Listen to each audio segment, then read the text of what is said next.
नमस्कार मित्रों। काफ़ी टाइम के बाद आपके सामने एक बहुत इंटरेस्टिंग ऐसा वीडियो पार्ट 1 के रूप में जो कि आपके सामने लेके प्रस्तुत होने जा रहा हूँ। दोस्तों, पार्ट 1 का ये वीडियो है जिसका topic fun and interesting chemistry facts, यानी कि रसायन विज्ञान के मज़ेदार और दिलचस्प तथ्य जो है, बहुत रोचक तथ्य है जिसके बारे में हमने सुना होता है, लेकिन उसमें केमिस्ट्री कहाँ पर है और केमिस्ट्री के लेके, केमिस्ट्री सब्जेक्ट को लेके वहाँ पर क्या फनिंग फन एंड इंटरेस्टिंग मैटर वहाँ छिपी हुई होती है। यानी कि एक तरफा कहे तो कुदरत ने किन किन जगहों पर कितनी इंटरेस्टिंग केमिस्ट्री डाल रखी है, दे रखी है, जो हमें जानना चाहिए। तो मित्रों, कई प्राकृतिक घटनाएं जिसके अंदर केमिस्ट्री छिपी है और हमें सुनने में बहुत अच्छा लगता है, मज़ा आता है।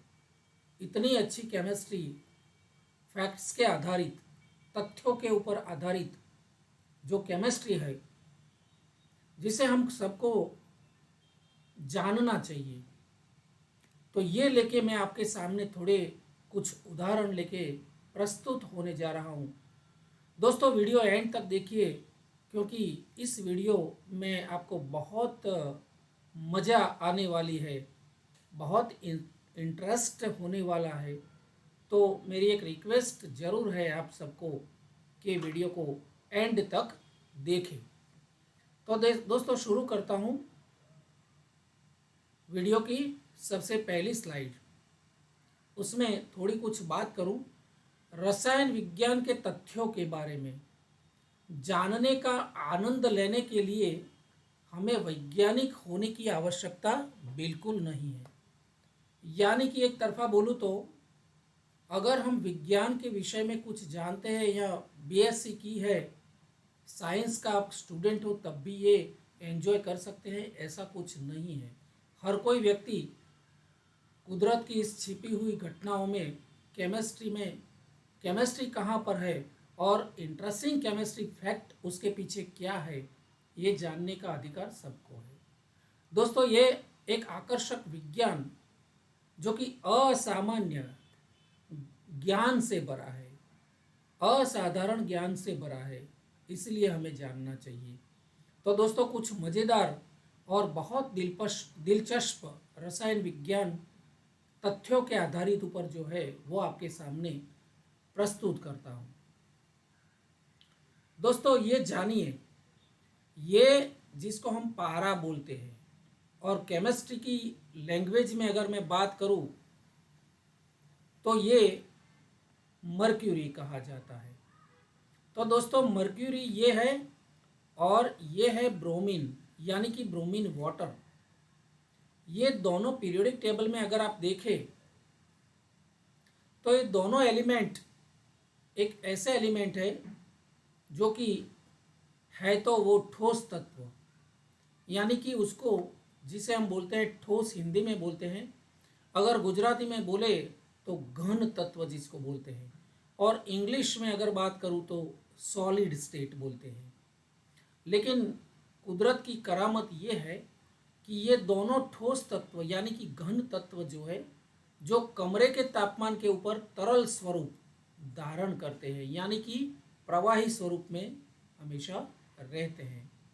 तो ये ब्रोमीन और पारा, जिसको हम लिक्विड देख रहे हैं, लेकिन वास्तव में उसका जो नेचुरल स्ट्रक्चर है इन पीरियोडिक टेबल या इन केमिस्ट्री, वो है ठोस तत्व यानी कि घन तत्व, सॉलिड एलिमेंट्स है ये दोनों।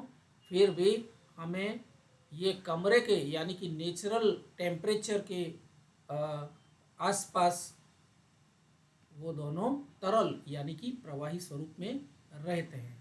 देखिए, ये है मर्क्यूरी और ये है ब्रोमीन। तो ये बहुत इंटरेस्टिंग मैटर होगी हमारे लिए।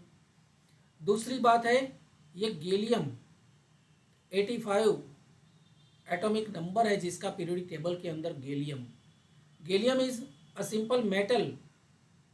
ठीक है, इसको अगर हम हाथ में पकड़ते हैं तो देखिए, आप अपने हाथ की गर्मी में एक गांठ को पकड़कर, यानी कि थोड़े कुछ उसके टुकड़े जो है उसको अपनी हाथ की गर्मी में अगर रखते हैं तो वो गैलियम को पिघला सकती है। यानी कि हमारे बॉडी का जो टेम्परेचर है, हमारी हाथ की हथेली के अंदर जो टेम्परेचर है, या हमारी बॉडी का नॉर्मल टेम्परेचर जो है वो भी गैलियम को पिघला सकता है। यानी कि हाथ में लेने के तुरंत बाद उसके ड्रॉप पड़ने नीचे शुरू हो जाते हैं। तो this is nothing but interesting chemistry जो हमें जाननी चाहिए कि एक थोड़ी मेटल होने के बावजूद भी ये हाथ के अंदर पकड़ते हैं तो थोड़ी देर के बाद वो पिघल जाता है। तीसरी ये जो स्लाइड है उसमें मैंने दो पदार्थ यहाँ पर रखे हैं, आप देख सकते हैं। ये पहले वाला है जो वो जिसको हम बोलते हैं हीरा, है ना, डायमंड, और दूसरा जो है वो ग्रेफाइट। ठीक है, ये दोनों तो एक शुद्ध तत्व, यानी कि इस दोनों के अंदर जो शुद्ध तत्व है वो है कार्बन। लेकिन ये कार्बन के दोनों अलग अलग स्वरूप, it is made by the God. देखिए, दोनों एक ही कार्बन, शुद्ध कार्बन के रूप है, फिर भी एक हीरा जैसा कठिन और चमकता है, बहुत कठिन है, सॉलिड और तेजस्वी चमकदार ये पदार्थ बहुत महंगा हीरा है। और दूसरा वही तत्व का बना हुआ, देखिए, कार्बन, जिसको हम ग्रेफाइट बोलते हैं। तो ग्रेफाइट चमकता नहीं है लेकिन है तो कार्बन। आखिर में कहूँ तो ये दोनों एक ही कार्बन के अलग अलग रूप है। तो दोस्तों, ये नॉर्मल केमिस्ट्री जो कुदरत में छिपी हुई है बहुत इंटरेस्टिंग है, बहुत मज़ेदार है, दिलचस्प है, लेकिन फिर भी हमें जाननी चाहिए। देखिए, इस स्लाइड में मैंने यहाँ पर NaCl यानी कि नमक रखा है दोस्तों। ये सॉलिड नमक है जिसको हम खाने पीने की चीज़ों में, रोटी सब्जी ये बनाने में यूज़ करते हैं डेली लाइफ में।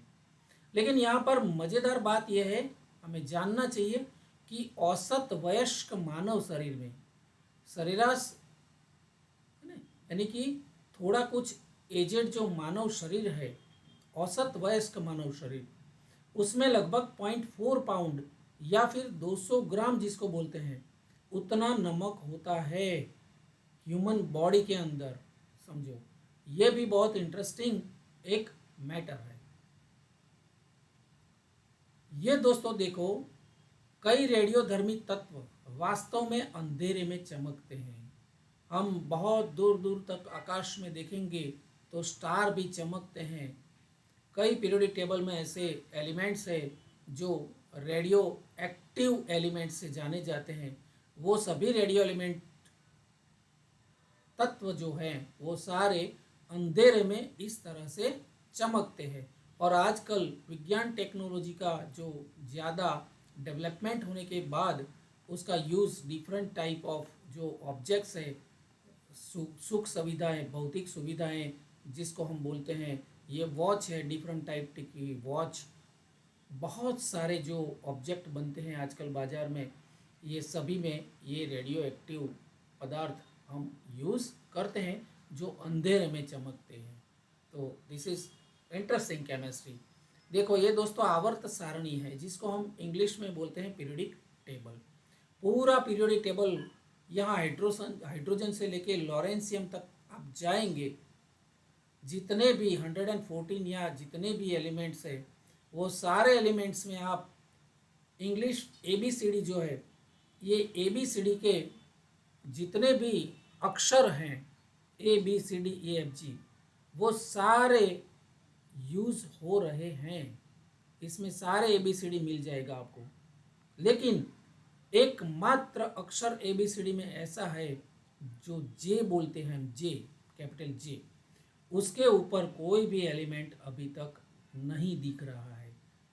देखिए, कुदरत में जितने भी एलिमेंट्स आज तक पाए गए हैं विज्ञान में पीरियोडिक टेबल में, उसमें से एक मात्र जे है जिसके ऊपर एक भी पीरियोडिक टेबल आज तक नहीं बना है।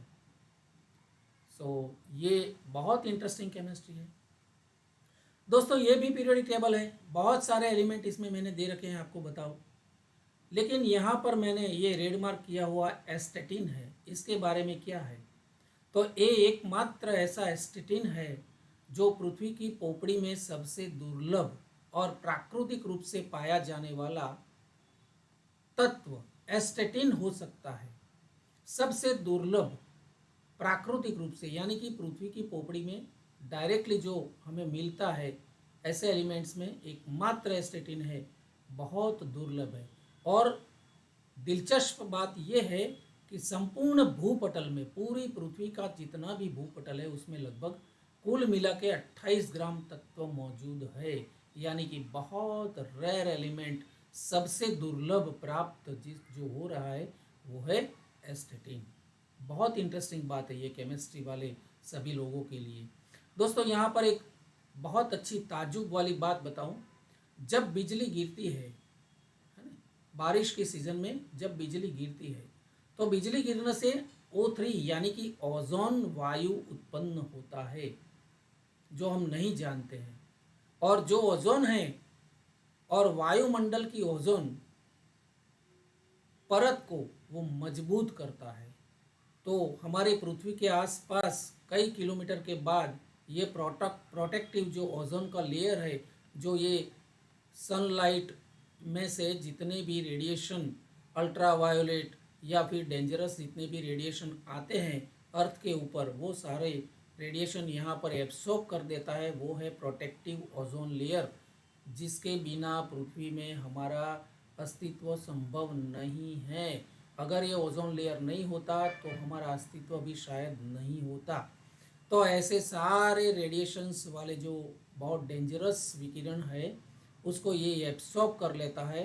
उसमें ये ओजोन का लेयर है, तो ये ओजोन का लेयर O3 के नाम से जाना जाता है। इसमें ज़्यादातर O3 होता है, तो ओजोन के जरिए ये ओजोन लेयर कहा जाता है। लेकिन जब बिजली गिरती है मानसून में, तो बिजली गिरने से O3 उत्पन्न होता है। तो O3 उत्पन्न होने से ये ओजोन लेयर को थोड़ी राहत मिलती है, जिसमें कुछ गाबड़े पड़ जाते हैं, वो उसको डिस्ट्रॉय करते हैं। तो उसकी जो पूर्ति है वो ये बिजली गिरने से थोड़ा कुछ ओजोन उसको मिल जाता है और प्रोटेक्टिव बनाता है, जो कि मानव जीवन के लिए बहुत महत्वपूर्ण है। तो ये भी एक इंटरेस्टिंग मैटर है कि मानसून में बिजली गिरती है तो काफ़ी कुछ नुकसान भी होता है, लेकिन बहुत ज़्यादा फायदा भी होता है। दोस्तों अब ये देखिए, अभी तक आपने सुना होगा कि ऑक्सीजन गैस रंग विहीन होती है, यानी कि रंग उसका कोई होता ही नहीं है। और ऑक्सीजन हम सब जानते हैं कि वो बिल्कुल कलरलेस है। लेकिन ऑक्सीजन के तरल और ठोस रूप, जो उसी ऑक्सीजन को तरल यानी कि प्रवाही रूप में रूपांतरित किया जाता है और उसके बाद ठोस रूप में यानी घन स्वरूप में रूपांतरित किया जाता है, तो उसका रंग नीला हो जाता है।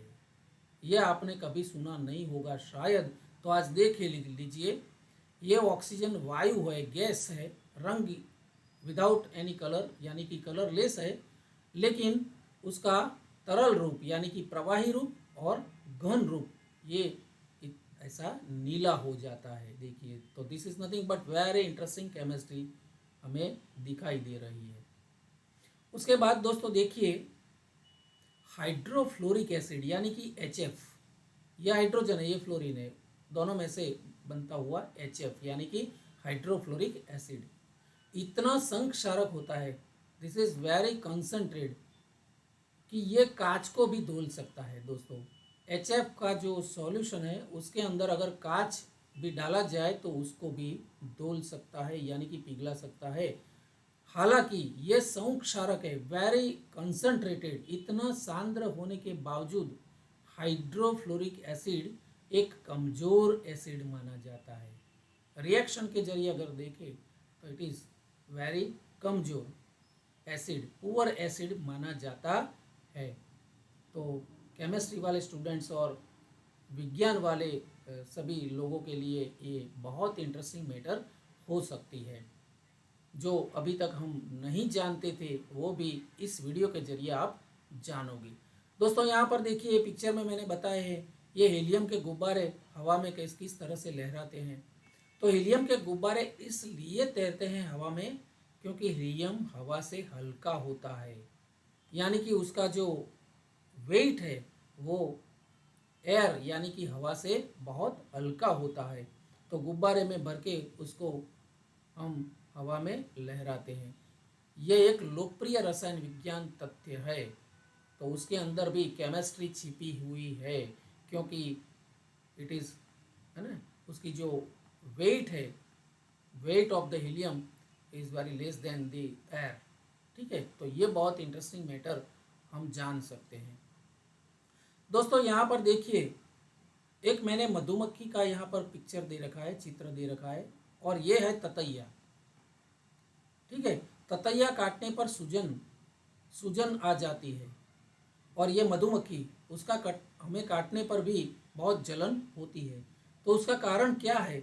मधुमक्खी जो है उसके डंक अम्लीय होते हैं, यानी कि एसिडिक होते हैं। तो उसका डंक जब हमें काटती है मधुमक्खी, तो अम्लीय होने के नाते हमें बहुत जलन होती है। और ततैया जब हमें काटता है तो वो भी, उसका डंक भी जो है वो क्षारीय होता है, यानी कि सॉल्ट होता है। तो ततैया जब काटता तो है लेकिन उतनी जलन नहीं होती है जितनी जलन मधुमक्खी के द्वारा काटने से होती है, लेकिन वो भी थोड़ा क्षारीय है तो थोड़ा कुछ सूजन आ जाता है। अम्लीय, ये क्षारीय है इसलिए सूजन आ जाता है, और ये इट इज़ वेरी एसिडिक। तो मधुमक्खी का डंक ज़्यादा एसिडिक होने की वजह से हमें जलन ज़्यादा होती है, और यहाँ पर काटने से ये सूजन आ जाती है स्किन के ऊपर, बिकॉज इट इज़ सॉल्ट। ठीक है, तो ये बहुत इंटरेस्टिंग मैटर हमें मिलती है। दोस्तों यहाँ पर देखिए ये मंगल ग्रह बताया है ना, सैटेलाइट पिक्चर यहाँ पर मैंने दे रखी है, उसकी सरफेस हम देख रहे हैं। देखने में ये बिल्कुल रेड सा दिख रहा है। देखिए तो मंगल ग्रह लाल है क्योंकि इसकी सतह पर बहुत अधिक आयरन ऑक्साइड या जंग है। आयरन ऑक्साइड यानी कि FeO, Fe2O3, Fe3O4, तो ये रेडिश ब्राउन कलर का होता है।